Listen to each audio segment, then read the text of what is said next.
Hi. Well, welcome to BDSM talk number 7. It has started to rain really bad, so I'm hoping my computer won't restart in the middle of this. This is in response to Dance Dance X87, who sent me an email asking me a bunch of questions. So, they are more about my experiences, which I've tried to kind of hold out of these until now, because I don't want it to be about me. I want it to be about the basis of the knowledge that I'm trying to give. So I don't want you to think, oh, well, I'm not as into it as she is, so therefore I'm not real about it. Or I don't want you to think that you have to get to the level I'm at. You can go to whatever level you are comfortable with. So just remember that. It's at your own pace. There are no rules as to what can be done or what needs to be done. It's whatever you feel comfortable with. The only things I'm trying to make sure that you know are the safety aspects. How to treat your partner in a way that they know they're going to be safe, no matter what. Yeah, you can mess with their heads a little, but they still, deep down, know that you aren't going to hurt them. So, let's get to the questions. How did I get involved in it?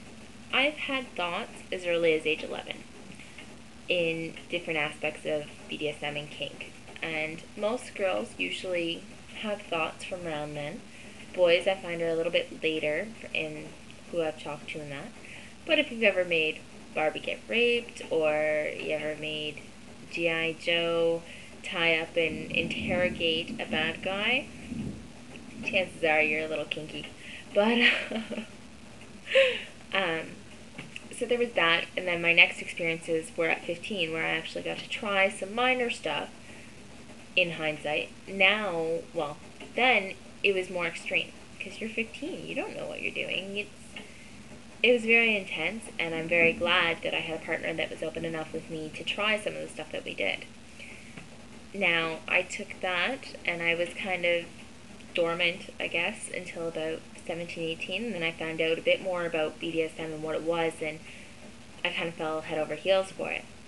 And then I was dormant again until about 19, 20, and I found a website called alt.com, alt.com. And it's an alternative lifestyle dating site, and I knew that I found my calling. So I was living in Alberta at the time, and I found a dominant. I went and met him, and he was exactly what I wanted, but I was too scared to do it. So that is my only real regret in the scene, was that I couldn't give myself what I needed. But I've learned over time that it's a good thing, because I've learned so much more now. And I probably wouldn't be in the same place if I would have jumped at that opportunity.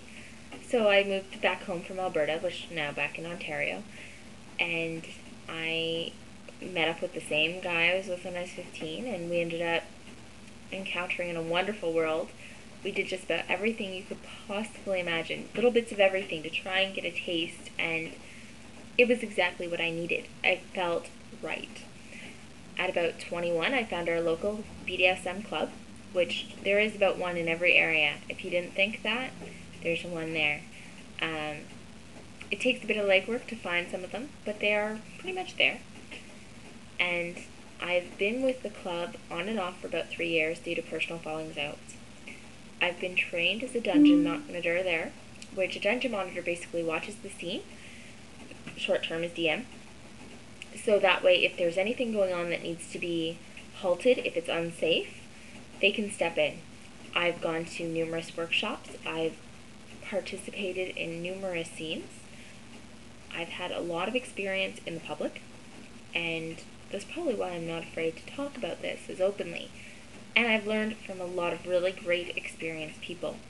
If I don't know what I'm talking about, there's someone I can ask. So if there's something you want me to talk about and I'm not sure, I will find out and I will talk about it. Just give me the feedback. I can talk about anything, even things I'm not interested in, to make sure that people understand. And I'm not afraid to discuss openly anything. So anything you have to ask, please do. And don't be afraid. I will not judge you. I won't. If you don't want me to say your name, tell me not to. He asked also, how do you acquire one? I'm assuming that means a dominant or a sub. There are a few really great sites where you can meet like-minded people. There's a chat program called MIRC, which is Internet Real Life Chat. There is a server on there, number bondage, irc.bondage.net, I think, where you can find tons of different people there. There's alt.com, which I already mentioned. There's b.com, which is bondage.com. It's great. I like it a little better than alt right now. Both are paying sites. Bondage, you have more access to free stuff.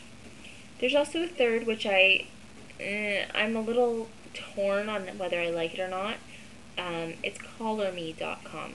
I will post them at the end of the vid, so that way you can see the links, because I don't enunciate very well sometimes. Those are the best places to find someone that you can experiment with if you don't already have a partner. Remember, be honest and upfront about your experience levels. Don't go in swinging and saying, oh yeah, I'm the best master ever. Oh, I'm the most experienced sub. I've done this, this, and this, and this. You can get yourself into a world of trouble by proclaiming to know more than you know. Go in honestly and say, you know what, I'm looking to learn. But remember, please don't look for someone until the next video on ways to tell someone who's real or not. Because you can get really hurt. You really can. There are a lot of predators in the lifestyle. There are a lot of serial killers that have enjoyed BDSM. There's one Canadian, Paul Bernardo. He's the most notorious Canadian serial killer that I can think of. Him and his wife, Carla Homolka, would lure girls to their apartment, rape them, sodomize them, golden showers on them, scat, which scat is anything involving fecal matter, humiliate them, videotape it, and then kill them. They would do it under the BDSM guise. So remember that predators lurk in this lifestyle as many as any other. It's not a bad lifestyle. You just have to make smarter choices and trust your instincts. I'm going to post another vid about ways to tell whether someone is genuine or not. Well, ways to kind of tell more accurately, I guess. There's no surefire way. So hopefully that will go over well. If you have any questions, please don't hesitate to call or message or whatnot. Thank you. Play safe and trust your gut.